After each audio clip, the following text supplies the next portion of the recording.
हरे कृष्णा। श्री कृष्ण चैतन्य प्रभु नित्यानंद श्री अद्वैत गदाधर श्री वसादी गौर भक्तवृंदा। Video शुरू करने से पहले मैं आपको बता दूं कि इसमें मैंने 10 श्लोक जो हैं दिए हैं भागवत गीता के, जो बहुत ही इंपॉर्टेंट लगते हैं मुझे। और मैंने बहुत सारे वीडियो देखे टॉप 10 श्लोकाज ऑफ भागवत गीता, तो मैंने सोचा कि एक वीडियो मुझे भी बनाना चाहिए। मेरे दिमाग में आइडिया आया और सबसे पहले मैं श्रीला प्रभुपाद जी को प्रणाम करता हूँ, क्योंकि मैंने उन्हीं की बुक पढ़ी है और उन्हीं की बुक से मैंने जो Bhagavad Gita as it is है ये श्लोकों का अर्थ लिया है। और जो मेरी अंडरस्टैंडिंग आई है उसके लिए मैं अपने गुरु अमल कृष्ण दास प्रभु जी को शत शत प्रणाम करता हूँ, दंडवत प्रणाम करता हूँ, क्योंकि मैं तो एक ज्ञानी हूँ और जितनी भी जानकारी मिल पाई है वो अमल कृष्ण प्रभु जी की कृपा से ही मिल पाई है। तो मैं ये क्रेडिट पूरा उन्हीं को देता हूँ।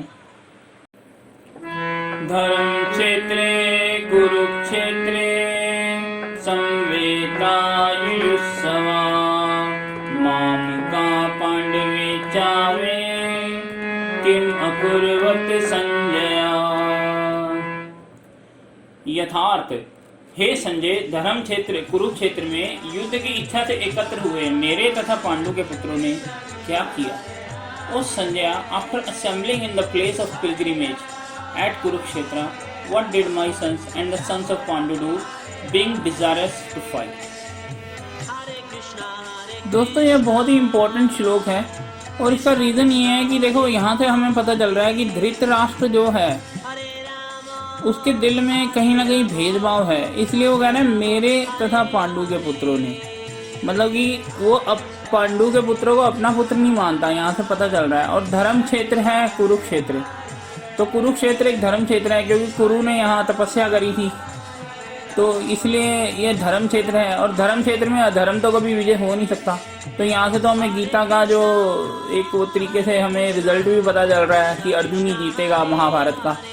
तो बड़ा इंपॉर्टेंट श्लोक है ये।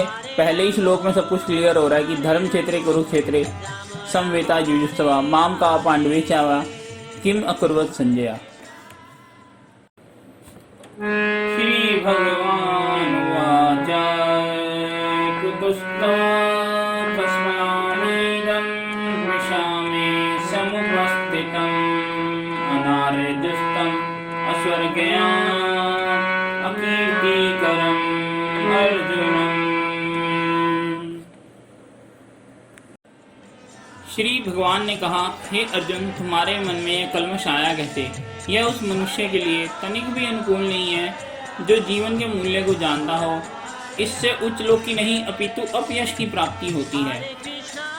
द सुप्रीम पर्सन भगवान said, My dear Arjun, how have these impurities come upon you? They are not at all befitting a man who knows the progressive value of life. They do not lead to higher planet but to infamy. Actually में भगवान जो हैं अर्जुन को समझाने की कोशिश कर रहे हैं। यहाँ पे अर्जुन जो है युद्ध छोड़ने की कोशिश कर रहा है और वह कोशिश कर रहा है कि वो भगवान से ज्ञान निकाले, क्योंकि क्वेश्चन पूछ के वो भगवान से जानना भी चाहता है। तो यह एक लीला है कृष्ण और अर्जुन की। तो यहाँ पे वो युद्ध छोड़ने की बात करता है तो भगवान ये समझाने की कोशिश करते हैं कि तुम्हारे दिल में ख्याल आ भी कैसे रहा है। जो जीवन के मूल्य को तनिक भी समझता है उसको भी पता है कि अपने कर्म करने हैं, तो यहाँ से नहीं जाना है हमें युद्ध छोड़ के। और यह युद्ध कोई साधारण युद्ध नहीं है, धर्म और अधर्म का युद्ध है और भगवान का इंस्ट्रूमेंट बनना है यहाँ अर्जुन को। तो अर्जुन को यही समझाने की कोशिश करी जा रही है। तो इससे उच्च लोक की नहीं अपितु अपयश की प्राप्ति होती है। और अगर वो यहाँ से युद्ध छोड़ के चला जाएगा, जो क्षत्रिय धर्म को नहीं निभाएगा, तो यहाँ पे उसे अपयश की प्राप्ति होगी, उच्च लोक की प्राप्ति नहीं होगी। श्री भगवान वाच नैनं छिद्यन्ति शास्त्राणि नैनं दहति पावकाय न चैनं क्लेदयन्ति आपो न शोषयति मारुता।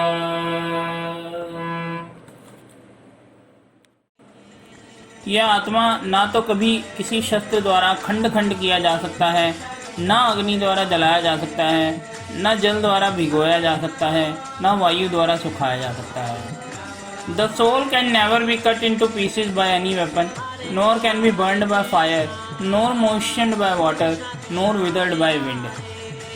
तो यहाँ पे भगवान जो हैं आत्मा की प्रॉपर्टीज़ बता रहे हैं, जो आत्मा की गुण है वो बता रहे हैं। जो आत्मा खुद एक सच्चित आनंद है, भगवान का हिस्सा है।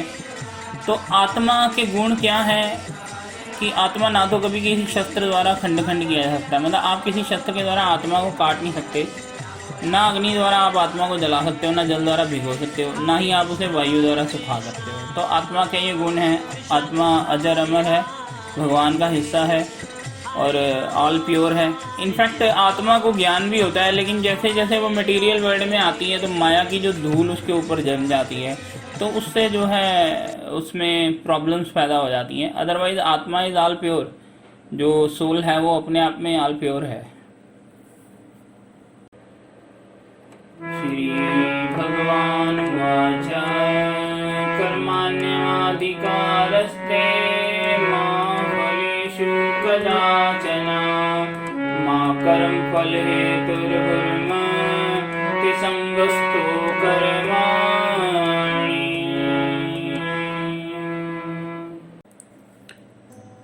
तो भगवान अर्जुन से कह रहे हैं तुम्हें अपने कर्म करने का अधिकार है, किंतु कर्म के फलों के तुम अधिकारी नहीं हो। You have a right to perform your prescribed duty, but you are not entitled to the fruit of the action. Never consider yourself to be the cause of the result of your activities and never be attached to not doing your activity. तो यहाँ पे भगवान ने साफ साफ समझाने की कोशिश की है, और भगवान ने क्या कहा है कि you have right to perform your prescribed duty.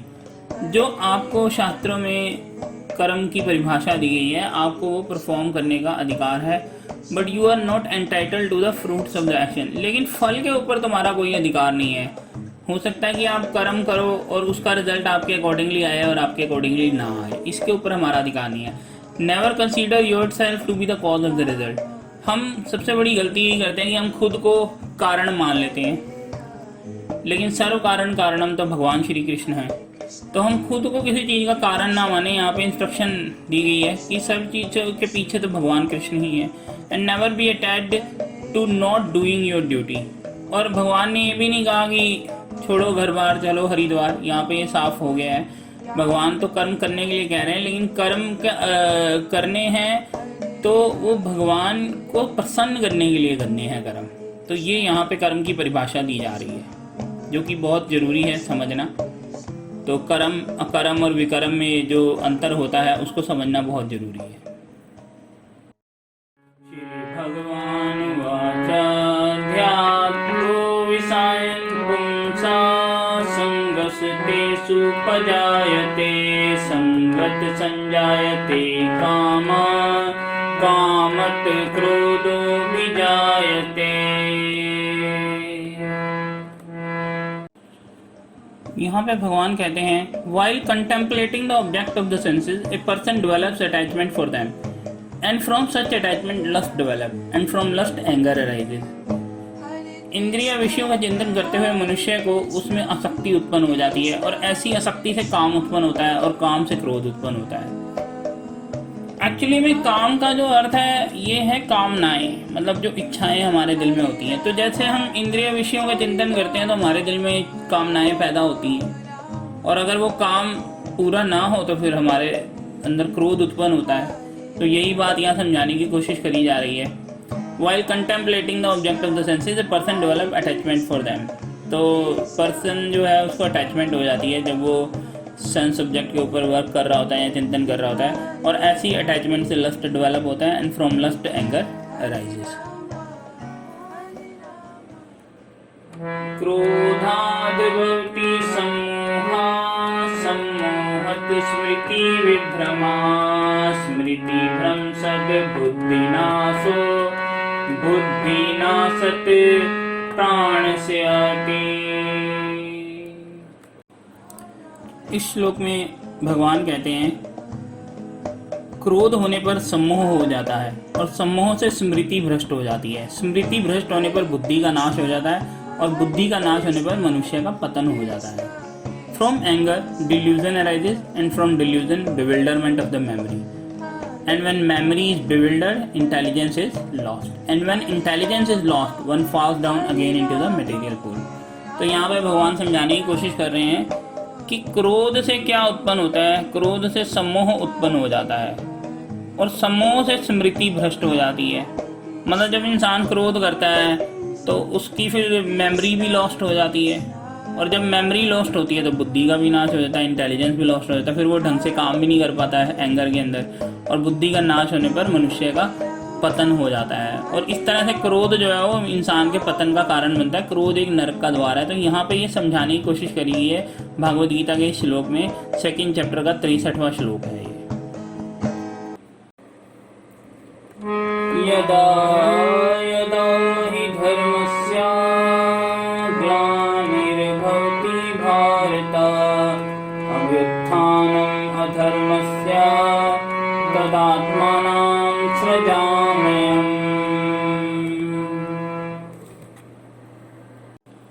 Whenever and wherever there is a decline in the religious principle, O descendant of Bharata, and a predominant rise of irreligion, at that time I descend myself.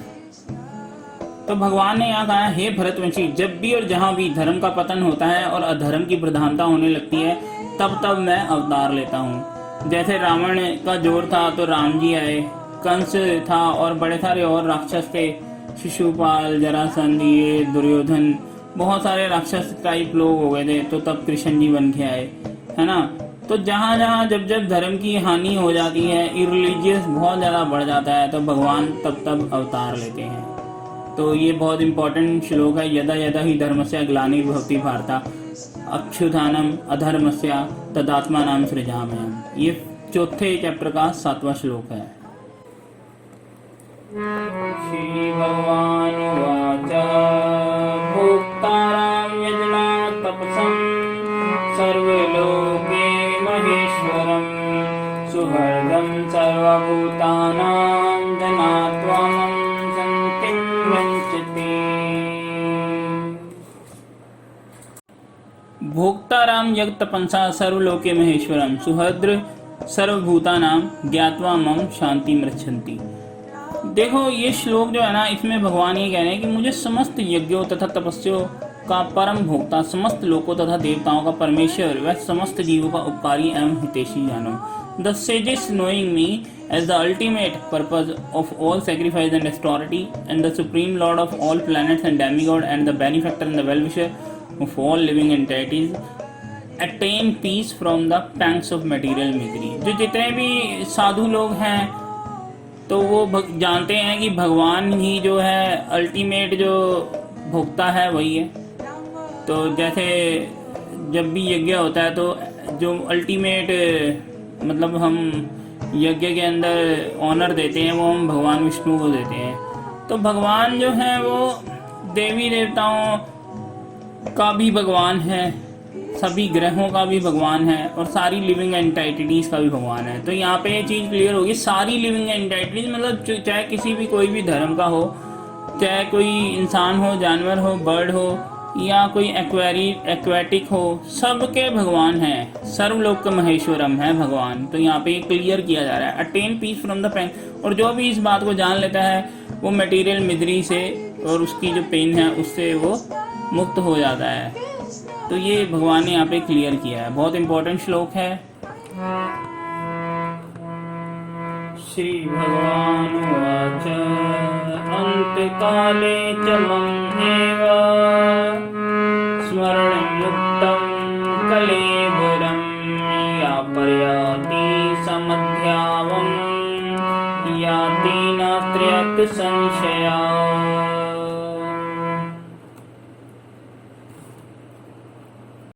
अंतकाले च मम एव स्मरणमुक्तेव कलेवरं या प्रस्याति या मद्भवं यति नस्ति यत्र समस्या।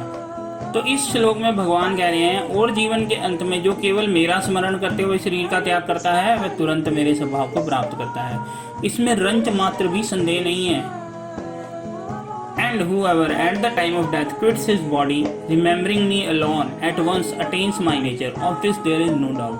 तो इस श्लोक में भगवान ने क्लियर किया है कि अंत काल में, मृत्यु के समय में हमें क्या करना चाहिए कि हमें भगवान का नाम लेना चाहिए। लेकिन होता ऐसे है कि देखो बुढ़ापा जो होता है उसमें भगवान का नाम लेना इतना आसान नहीं होता है, और मृत्यु का समय तो बड़ा कष्टदायी होता है, तो कितनी पेन बॉडी को हो रही होती है।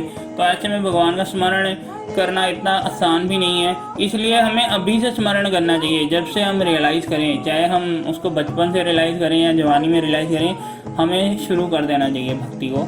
और क्योंकि हमें आदत डालनी पड़ेगी ताकि अंत काल में भी हमें भगवान का नाम याद रहे। और रहेगा तो डेफिनेटली भगवान बता ही रहे हैं यहाँ पे कि अगर मेरे बारे में सोचते हुए शरीर का त्याग करोगे तो मेरे स्वभाव को प्राप्त करोगे। इसमें रंच मात्र भी संदेह नहीं है। मतलब हम भगवान का धाम प्राप्त करेंगे अगर हम भगवान के बारे में सोचते हुए शरीर त्यागेंगे। तो यहाँ पे ये चीज़ क्लियर करी जा रही है। सर्वभूतानि कौन्तेय प्रकृति यान्ति मामेकं कल्पक्षय पुनस्तानि कल्पादो वृषाम्यहम्। सर्वभूतानि कौन्तेय प्रकृति यान्ति मामेकं कल्पक्षय पुनस्तानि कल्पादो वृषाम्यहम्। हे कुंती पुत्र, कल्प का अंत होने पर सारे प्राणी मेरे प्रकृति में प्रवेश करते हैं और अन्य कल्प के आरंभ होने पर मैं उन्हें अपनी शक्ति से पुनः उत्पन्न करता हूँ। देखो, ये बहुत ही इंपॉर्टेंट श्लोक है। तो जैसा कि हमने महाभारत जो आई थी टीवी पे फेमस वाली जो है बी.आर. चोपड़ा की, तो उसमें भी हमने देखा था कि जब भगवान विकराल रूप दिखाते हैं तो उसमें भगवान के अंदर लोग आ रहे होते हैं और मुंह से निकल रहे होते हैं, है ना। तो वही वाली इमेज ध्यान में आ रही है। तो इसमें भगवान ने बताया कि जब कल्प का अंत होता है तो सारे प्राणी मेरे अंदर प्रवेश करते हैं, मेरी प्रकृति में, और जब जैसे ही आरंभ होता है तो मैं उन्हें अपनी शक्ति से पुनः उत्पन्न कर देता हूँ। तो यहाँ पे क्लियरली बताने की कोशिश करी जा रही है कंट्रोलर कौन है, सर्व कारण कारणम कौन है यहाँ पे। तो भगवान का यहाँ पे क्लियर इंडिकेशन है। तो एक्सेप्ट ताकि अर्जुन उन्हें कर ले और जो है स्वीकार कर ले एज ए सुप्रीम गॉड, और उसका तभी जो है कल्याण होगा अर्जुन का, और तभी वो भगवान का इंस्ट्रूमेंट बन के गीता में लड़ेगा और अधर्मियों का अंत करेगा। तो ये चीज़ समझाने की कोशिश करी जा रही है यहाँ पे।